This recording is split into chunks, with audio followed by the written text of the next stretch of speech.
తాకట్టులో ఉన్న బంగారాన్ని విడిపించి ఆ రోజున్న మార్కెట్ ధర కట్టి మిగిలిన డబ్బును మీకు అందిస్తుంది కొమ్మూరి గోల్డ్. నమస్కారం గురువు గారు. శ్రీమాత్రే నమః. మిథున్ రాశి వారు లలితా సహస్రనామాల్లో ఏ నామాన్ని జపిస్తే మంచి ఫలితాలు ఉంటాయంటారు? మిథున రాశి వారికి పర్టికులర్గా అంటే నామము ఏ దానం చేయాలో కూడా చెప్తాను. దీనికి కొన్ని విధి విధానాలు కూడా ఉంటాయి. అయితే మిథున రాశి వారికి ఏంటంటే ఫస్ట్ ఆఫ్ ఆల్ అమ్మవారి మంత్రం తొందరగా సిద్ధిస్తుందండి మిథున రాశి వారికి. అవునా? తొందరగా సిద్ధిస్తుంది. ఎట్ ఏ సేమ్ టైం వీళ్ళ తత్వం ఏంటంటే నడిచే వికీపీడియా అని చెప్తుంటాను ఎప్పుడు నేను. ఓహో, మిథున్ రాశి వారికి నడిచే వికీపీడియా. ఎందుకంటే వాళ్ళు తెలివితేటలు కానీ వాళ్ళ ఇది కానీ చాలా బాగుంటుంది. మదర్తో ఎప్పుడు దగ్గరగా ఉండాలని కోరుకుంటారు వీళ్ళు ఎక్కువగా. కాకపోతే వీళ్ళ పూర్వజన్మ కర్మ ఎప్పుడు కూడా ఓవర్గా స్పందించడం, ఒక గొడవలోకి వెళ్ళడం, వీటి వల్ల వీళ్ళు చాలా కోల్పోతారు. అంటే ఆవేశపూరితంగా చేసే పనుల వల్ల వీళ్ళ జీవితంలో చాలా ఎక్కువ నష్టపోయే వాళ్ళు ఎవరైనా ఉన్నారంటే మిథున రాశి వాళ్ళే, మిథున లగ్నం వాళ్ళే. అయితే వీళ్ళకి నామం గురించి మనం మాట్లాడుకుంటున్నాం కాబట్టి వీళ్ళు ఎక్కువగా లలితా సహస్రనామాల్లో ఫస్ట్ లైన్ ఉంటుంది చూసారా, ఓం శ్రీమాత శ్రీ మహారాజ్ని శ్రీమత్ సింహాసనేశ్వరి నమః అని, అది ఎక్కువగా చేసుకుంటూ ఉండాలి. వీళ్ళకి ఇంకోటి ఏంటంటే వీళ్ళ జీవితంలో సంతానం కలిగినప్పుడు, అందులో ముఖ్యంగా స్త్రీ సంతానం కలిగినప్పుడు మరింత లైఫ్లో చాలా అద్భుతమైనటువంటి మిరాకిల్స్ జరుగుతూ ఉంటాయి. అదేవిధంగా వీళ్ళు గోశాలకు వెళ్ళి గోవులకి క్యారెట్స్ ఉంటాయి చూసారా, క్యారెట్స్ బీట్రూట్స్ వీటిని చిన్న చిన్న ముక్కలుగా చేసుకొని గోవులకు తినిపించి అక్కడ కొంచెంసేపు కూర్చున్నట్లయితే కూడా వీళ్ళ పూర్వజన్మ కర్మ అనేటువంటిది పూర్తిగా తగ్గుతుంది. ఎందుకంటే మిథునం వారికి ఒకటి పంచమాధిపతి శుక్రుడు అయితే అమ్మవారి ఆరాధన, అమ్మవారి నామాన్ని లేదా ఉట్టి శ్రీమాత నమః కూడా చేసుకోవడం వల్ల సిద్ధిస్తుంది. అదేవిధంగా గోవులకు ఎప్పుడైతే క్యారెట్స్ బీట్రూట్స్ తినిపిస్తామో పూర్వజన్మ కర్మ తొలగిపోతుంది. అయితే వీళ్ళకి ఎప్పుడు మిథునం వారికి, మిథున లగ్నం వారికి మీరు కనుక చూసినట్లయితే సప్తమాధిపతి దశమాధిపతి గురువు బాధకుడు అవుతాడు. ఈ బాధక యొక్క ప్రభావం ఉంది కాబట్టి వీళ్ళు జీవిత భాగస్వామితో లేదా చేస్తున్న జాబ్లోని ఒక అంటే గురు శిష్యుల సంవాదంలాగా ఎప్పుడు నాలెడ్జ్ షేరింగ్లా చేసుకుంటుంటే వీళ్ళ లైఫ్ అనేది బాగుంటుంది చెప్పాలంటే. అలా కాకుండా వీళ్ళ మిథునం అంటే బుధుడి యొక్క లక్షణాలను వదిలేసి ఎప్పుడైతే ఆవేశపూరితమైన వాటిలోకి వెళ్తారో ఇది ఎఫెక్ట్ పడుతూ ఉంటుంది. ప్రధానంగా చెప్పాలంటే ఇది చాలా చాలా దాని ప్రభావం వేరుగా ఉంటూ ఉంటుంది. అయితే వీళ్ళకి ఎప్పుడు కూడా ఈ శుక్రుడు కనుక పాడయ్యాడు ఉదాహరణకి, అంటే ఎలా పాడవుతాడు, కేతుతో కానీ లేకపోతే పాపగ్రహంతో కానీ పాడవుతాడు.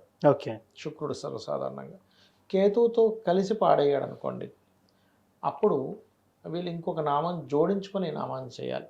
అంటే పంచమాధిపతి అయినటువంటి శుక్రుడు కేతువుతో ఉన్నాడు, అప్పుడు కామేశ్వర ముఖాలోక కల్పిత శ్రీ గణేశ్వరాయ నమః చేస్తూ శ్రీమాతా శ్రీ మహారాజ్ని శ్రీమత్ సింహాసనేశ్వరి చేయొచ్చు, లేదా శ్రీమాత్రే నమః చేయొచ్చు. ఎందుకంటే ఇక్కడ కేతువుకి రిప్రజెంట్స్ ఏంటి అంటే, కేతు అధిష్టాన దేవత అంటే గణపతి. గణపతిని చేయకుండా ముందుకు వెళ్ళాలంటే కష్టం అవుతుంది. అలాగే లక్ష్మీ గణపతి హోమం చేసుకోవడము, లక్ష్మీ గణపతిని ఆరాధించడము, ఇవన్నీ కూడా అలా కాదండి. ఏదైనా పాపగ్రహంతో కూర్చుంది వీళ్ళ పంచమాధిపతి ఉదాహరణకి, అప్పుడు ఏ గ్రహంతో అయితే కలిసి ఉందో ఆ గ్రహానికి సంబంధించిన దానము, లేకపోతే ఇందాక మనం చెప్పుకున్నట్టుగా ఇప్పుడు రవి శుక్రులు కలిసి ఉన్నారు అనుకోండి ఉదాహరణకి, అప్పుడు సూర్య భగవానుడిని చూస్తూ అమ్మవారిగా భావిస్తూ చేయాలి. చంద్రుడు శుక్రుడు కలిసి ఉన్నారు ఉదాహరణకి, అప్పుడేంటి పౌర్ణమి రోజు ఎక్కువగా పూజలు చేయాలి. కుజుడు శుక్రుడు కలిసి ఉన్నాడు అనుకోండి, లక్ష్మీ నరసింహస్వామి ఆరాధన చేస్తూ చేయాలి లలిత అమ్మవారిని. అలా కాకుండా బుధ శుక్రుడు కలిసి ఉన్నారు, అప్పుడు మనకి అమ్మవారి యొక్క నామాలు లలిత మన సరస్వతీదేవి యొక్క నామాలు కలుపుకొని చేయాలి. అలా ఒక్కొక్క కాంబినేషన్ బట్టి, ఇప్పుడు గురువుతో కలిసి ఉంటేనేమో దత్తాత్రేయుడిని ప్లస్ అమ్మవారిని, అట్లా శని అయితేనేమో కాలభైరవుణ్ణి, అదేవిధంగా లలిత అమ్మవారి దగ్గరికి వచ్చరికే అంటే కాలభైరవ అవతారాల్లో లలితేశ్వరుడు అంటారు.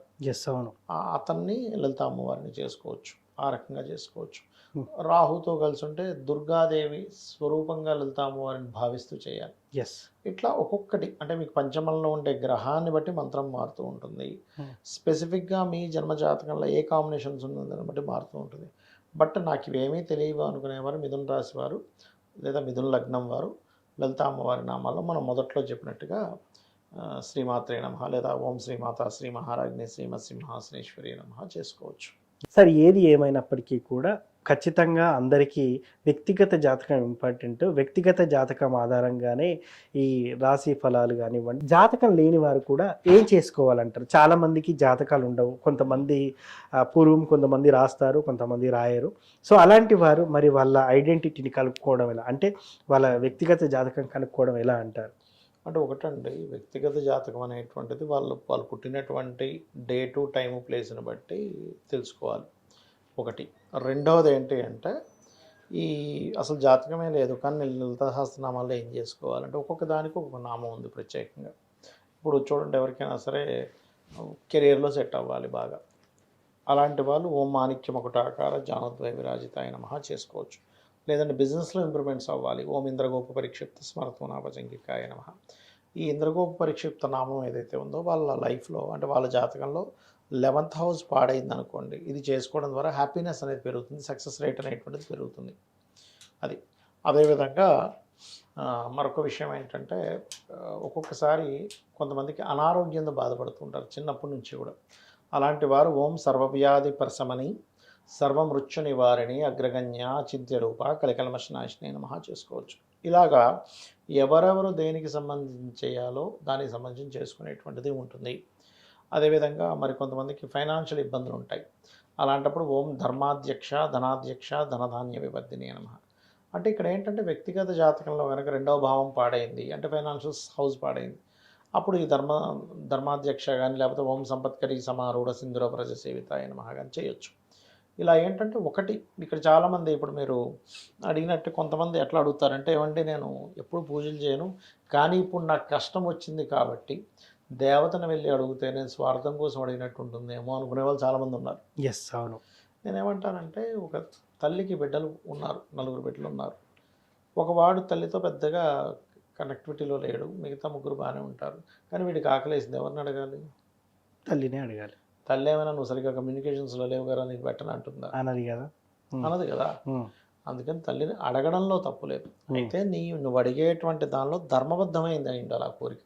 పక్కవాడికి పోవాలి, జాబ్ పోవాలి, ఆ జాబ్ నాకు రావాలంటే ధర్మబద్ధం కాదు. అంతే కదా. నేను పడుతున్నటువంటి కష్టానికి నాకు మంచి ఉద్యోగం ఇవ్వు, అది ధర్మబద్ధం.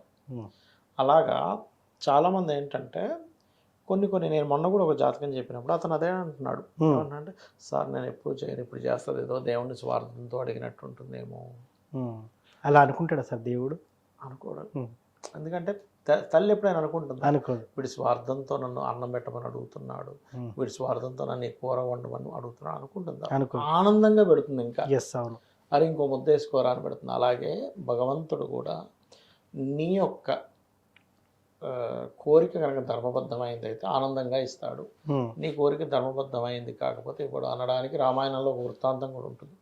ఒకసారి బ్రహ్మగారు ఒక అంటే మన ఈ రావణాసురుడు, మన శూర్పణఖ, అదేవిధంగా మన రావణాసురుడు యొక్క తమ్ముడు కుంభకర్ణుడు, కుంభకర్ణుడు, సుగ్రీవుడు, వీళ్ళ 4 బ్రహ్మ కోసం తపస్సు చేస్తూ ఉంటారు. బ్రహ్మగారు ప్రత్యక్షం అవుతారు. ప్రత్యక్షమే శూర్పణఖ ఏదో కావాలంటే ఇచ్చేస్తారు. దాని తర్వాత రావణాసురుడి దగ్గరికి వస్తాడు. రావణాసురుడి దగ్గరికి వస్తే రావణాసురుడు నాకు పలానా అది కావాలి, ఇది కావాలి, నేను ఎప్పుడు బతికే ఉండాలంటే అది ఇవ్వడం కుదరదు అంటాడు. ఎగ్జంప్షన్ అంటే మనుష్యుల చేతిలోని లేకపోతే వానరుల చేతులు తప్ప మిగతా అన్ని కోరుకుంటాడు. అందుకే నారాయణుడే మనుష్య రూపం దాల్చి చంపేశాడు రాముడి రూపంలో. ఇక సుగ్రీవుడి దగ్గరికి వెళ్ళినప్పుడు సుగ్రీవుడు ఏం చెప్తాడంటే, నేను ఉన్నంతకాలము, జీవించినంతకాలము ధర్మాన్ని నేను తప్పకుండా చూడు స్వామి అని అడుగుతాడు. అప్పుడు బ్రహ్మగారు మెచ్చుకొని చిరంజీవత్వం ఇస్తాడు. ఇక్కడ రావణాసుడు అడిగినా ఇవ్వడు, అలా ఇవ్వకూడదు అంటాడు, కానీ ఇక్కడ ఇస్తాడంటే దాని అర్థం ఏంటి? ధర్మానికి ముడిపడి ఉంటే, నువ్వు ధర్మంతో కనెక్ట్ అయి ఉంటే భగవంతుడు మెచ్చి నీకు ఇస్తాడు. మరలా ఇక్కడ కుంభకర్ణుడి దగ్గరికి వెళ్తుండేసరికి దేవతలందరూ వచ్చి బ్రహ్మను పట్టుకుంటారు. అయినా వాడు ఇప్పటికే మేము చచ్చిపోతున్నాం, వాడు బాడీకి అది, మీరు మళ్ళీ వరాలు ఇస్తే ఇంక మేము ఇంక భరించలేము, ఏదో ఒకటి చేయండి అంటే నన్ను ఏం చేయమంటారు? జపం చేశాక నేను రావడం, వరాలు ఇవ్వడం నా యొక్క డ్యూటీ, తప్పదు అంటే సరే ఏదో ఒకటి చేయండి అంటే అప్పుడు సరేలే అని సరస్వతీదేవి చెప్తే, సరస్వతీదేవి కుంభకర్ణుడు యొక్క ఆలోచనలోకి నాలుక మీదకి వస్తుంది. వచ్చి ఇతను ఏం వరం కావాలంటే ఆవిడ మార్చేస్తుంది. ఎట్లా అంటే నిద్రపోయేలా చేయి, మంచి నిద్ర పట్టేలా చేయి స్వామి అని. తదాస్తు అంటాడు. వాడు 24 గంటలు నిద్రపోతుంటాడు. అంతే. సో ఏది కోరుకుంటే అదే అన్నట్టు ఇంకా. అలా ఏంటంటే మనం చేసిన జపానికి, మనం చేసిన పూజకి రుణం ఉంచుకోకూడదు కాబట్టి అమ్మవారు ఇస్తుంది. ఎస్, అవును. దాన్ని మనం తల్లిగా భావించినప్పుడు స్వార్థము అనుకో. మీ భావన తల్లి లేదా తండ్రి అనే భావంతో ఉన్నప్పుడు మీకు స్వార్థం అని అనిపించదు ఫస్ట్. ఎస్, ఎప్పుడైతే ఎక్కువగా స్పిరిచువల్లోకి వెళ్ళిపోతారో ఆ స్వార్థంగా అసలు కోరిక కోవద్దు ఫస్ట్. ఎస్, అవును. అది.